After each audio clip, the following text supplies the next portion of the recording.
Great to have you on Richard Mwenja Exclusive. I'm here to bring home conversations around politics and governance. Not alone in studio as usual, I have one of Kenya's biggest thought leaders, Professor Herman Manyora. In our recent edition of Richard Mwenja Exclusive, we were talking about creating a sense of hope in this country, and you heard it from Prof. But today you want to question, does that journey begin with addressing the unemployment crisis in this country? Prof, that is our conversation today. And you, as a seasoned thought leader out here, a senior citizen, should that be your first point of call towards creating this hope that we were talking about on the last edition, more particularly for our youth, creating employment opportunities? You see, when you talk of employment, you must know you are talking the 21st century. It cannot be the traditional idea of employment. So the first thing you want to do as a country is to embark on a journey that is defined by ideas and the thoughts.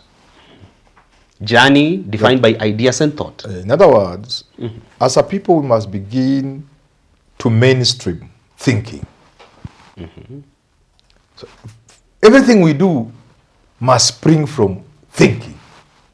What kind of thinking? Big so thinking? That, you see, we want big thinking, of course. We want to be led by ideas. We want the people capable of thinking to get the biggest and the best jobs, the most demanding jobs, to be given to the best we have with the capacity to think. That's where we begin. Only then can you now begin to look at employment and unemployment and ask yourself, how come we have what we are calling unemployment? Where is the problem? Is it the education we are giving our children? Are there economic activities we have ignored which could generate jobs? Do we need to redefine job, employment? What kind of thing will constitute employment to these young people? Even when you get them jobs, the few who get, and you give them the available what is called entry-level jobs for graduates and other people around that area. Look at the turnover. They don't stay there. Yeah, ask the banks, they'll tell you. You employ 1,000, and within 2 years, out of that 1,000, you only have 150, 850 have left. The turnover. Because the idea of employment, to me, is not the idea of what employment is to the young people. So that's why I'm saying it must begin with thinking. The moment you begin to think, let me tell you. Tell me. Richard. Sure. We are a miserable population of 50 million people. Just 50 million people. You call that miserable? That's a small, that's not a population. This country requires 300 million people. 400, 200. So 50 is not a population for this country. We can fix our mess.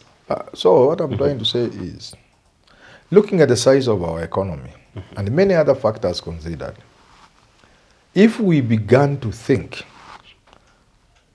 globally and narrow down to what is called gainful engagement, or what you want to call gainful employment, not necessarily being employed by somebody. Do you know, from my reflections and thinking, in only 5, 6, 7 years, Kenya will be labor deficient. We will not have people to employ. Everyone is already employed. Yes. We outsource. We shall export people. Because if you fix employment from that perspective, even the number of Kenyans who will travel out for meaningful jobs will be amazing. And I've given you examples. If government wanted to create jobs for Kenyans outside, within 2 years, you can employ 2 million people. You can send 2 million people, dignified jobs. Mtu anaenda miaka yake 5, akirudi anajenga nyumba yake, anaanza biashara yake, hataki kazi. Not this slavery you are taking children into. Labor migration industry. That is slavery, not that. I'll give you a good example. And I've said this many times. If we were to train nurses for the European, Australian, American market and global market, I don't know where you started. The training in colleges will not be enough. They can't produce enough nurses to take outside. under structured understanding. If we were to train technicians, what to fix stima, maji, water, plumbing, electricity, just at certificate level, diploma level, this other automotive engineering and mechanical engineering, not at degree level, just a certificate and a diploma level. You will export hundreds of thousands within 2 years from now. 2-3 years, hundreds of thousands. Because like I've told you, there are countries in this country. If your car broke out away from the capital city, you can only tow it to the capital city. So you are in Nyeri, your car is broken down, there's nobody to fix it because you don't have that. Those skills are not there. You see, there are countries, and I've seen, where even the test for malaria alone, simple tests, ya ugonjwa, test, small kits, they are sent to the head office or the provincial. So if you are in Yandaro, you must send somewhere to Nyeri or wherever. If you are in Vihiga, you send to Kakamega. Not even Vihiga. The simple things we are doing, they are taken to regional areas. Of course, things are changing slowly.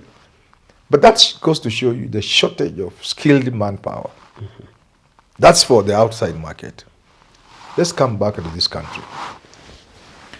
What we call affordable housing and any other buildings that is going on in this country. Ask anybody. They don't even have plumbers. Hawana. Watu kufix maji kwa hizo manyumba hawana. It can delay a project. Many projects are delayed because of just lack of technical skill. Small skill artisans and what have you. They are not there. And yet we talk about employment. Today, if we had people, not Kafogo, not Owalo, not anybody, serious people given the ICT docket, it's called ICT and digital economy. Yeah. Not the Itumbis of this country. Serious Kenyans. Bitang and demos of this world. These boys and girls will participate in the global economy, digitally. Forget about remittances from Americans, Jewish diaspora. Forget about tea and coffee. These boys will bring trillions of shillings in this country. From digital economy? From the digital economy. So what we need is big thinking. Thinking to transform this country and create employment, modern employment, not the traditional sense of employment. So there's a lot of thinking and transformation required. We must move ourselves from a cash crop economy to an industrial economy. So long as we take our cash crops, what the so-called cash crops, so long as you take coffee and processed outside this country at coffee auction, tea auction, how much will it take to process tea?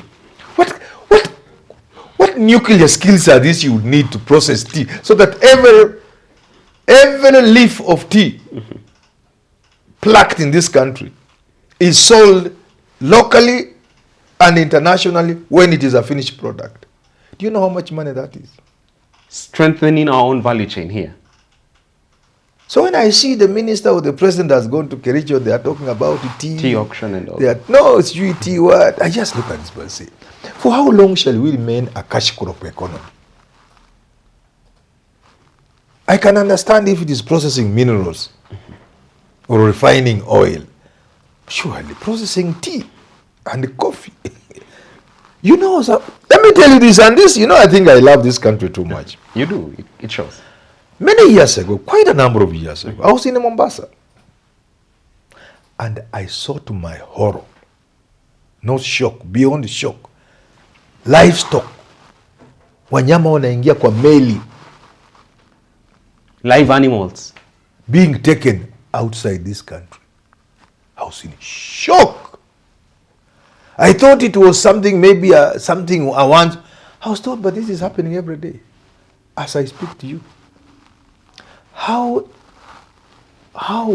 in the whole world can you export your camels, your sheep, your cows? Even that you can't process meat and send finished products?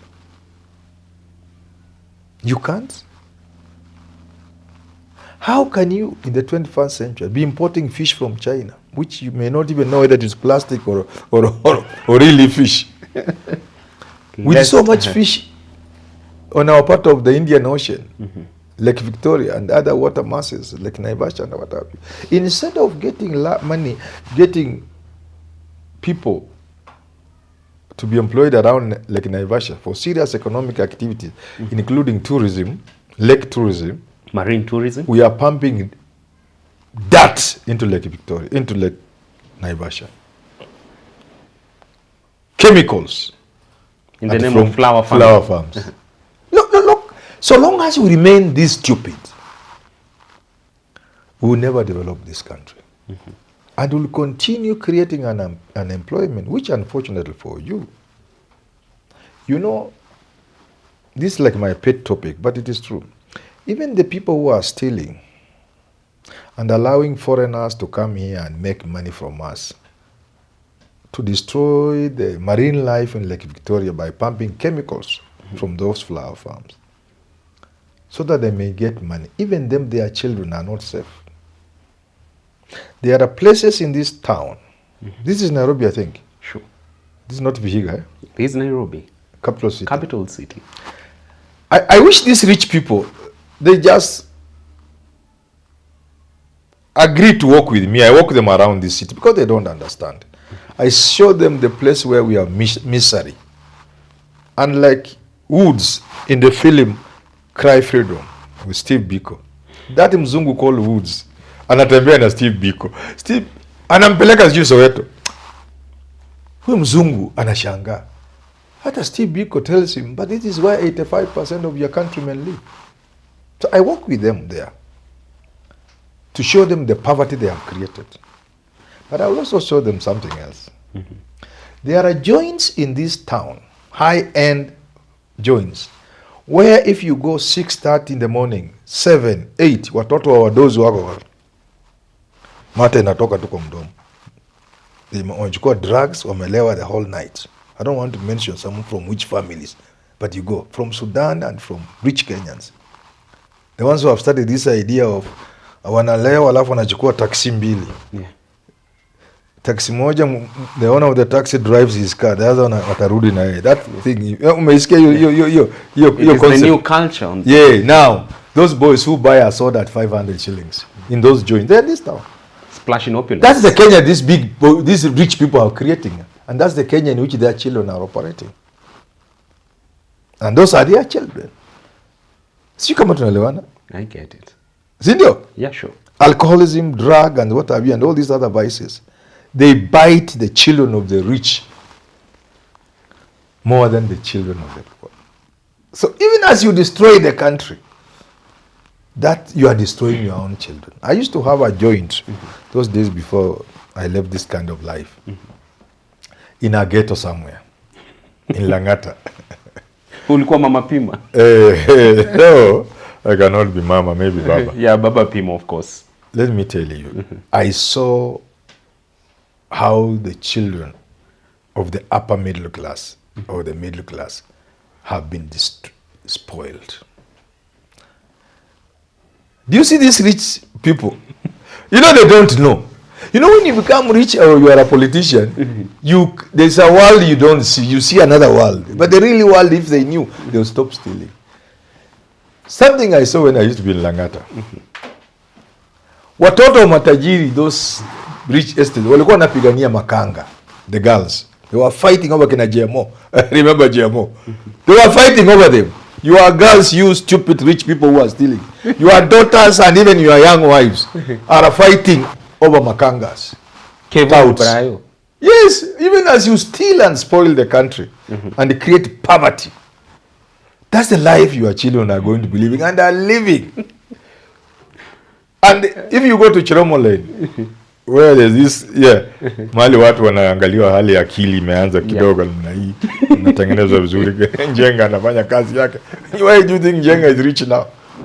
Watoto wanaangusha waya by the day. Yes! Watoto wakubwa. So even as you steal, that's the world you are living for your children. You can never be more stupid.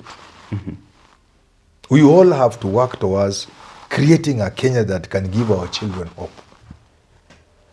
A Kenya where a child works hard and has a future. She can generate livelihood through gainful employment. Whether she's doing the business or she's employed, these young people want to do even their own business. But there is no environment for doing business in this country. You cannot borrow and be asked to pay at 18% and say you can do business. You cannot start a business in this country and compete against those who are using stolen money. A good example, wewe umenifungua duka ya kawaida, mimi nimefungua yangu, mwingine amefungua. Jadi amefungua yake na jadi ni mwizi anaiba pesa ya serikali. Wafanyikazi wakiiba duka ya jadi sababu aliiba pesa, kesha anakuja na jaza stock na anauza bei ile anataka. Ako sawa. Mimi na wewe tunakasana, tutawezana na jadi. We are taken off the market. Unafungua ka chemist yako, mtu anaiba drugs za serikali ndio anauza kwa chemist, utashaindana naye. So there is no environment even for doing business. So even as we talk about employment, there are the basics we must take care of. Basics. Let's have fair competition. Let government stop being the only place you can go to do business. In this country, if you are not doing business with government, forget. You will never make it. You never make it. It's only in government where, you see, it's only in government where you are locked in a haribika, like it has happened to me at the university. Locked in a haribika. Those days, computers were very important things. So you don't know, will I sleep here guarding this, so that this door nobody takes my computer? So you hope they can allow you quickly to even use your money, fix the lock and they will refund you. Or the maintenance people can come quickly, go to town, buy a lock and fix. No, it's tender. It must go through procurement. 1 month ndio wanakuja ku fix lock. A lock that is 1,000 shillings, they will be fixing it for 25,000 shillings. That's why this country is where it is. So how can a country like that create employment? Can you? It remains a mirage. Well, there you have it from Professor Herman Manyora talking a number of issues, but most particularly the journey towards building some sense of hope in this country and also fronting fairness when it comes to opportunities for everyone, those from the ghetto, those from the opulent families of this town. It remains to be seen whether our leaders will tap into his nuggets of wisdom. Until we get to do this again on Richard Mwenje Exclusive, do enjoy the rest of your viewing.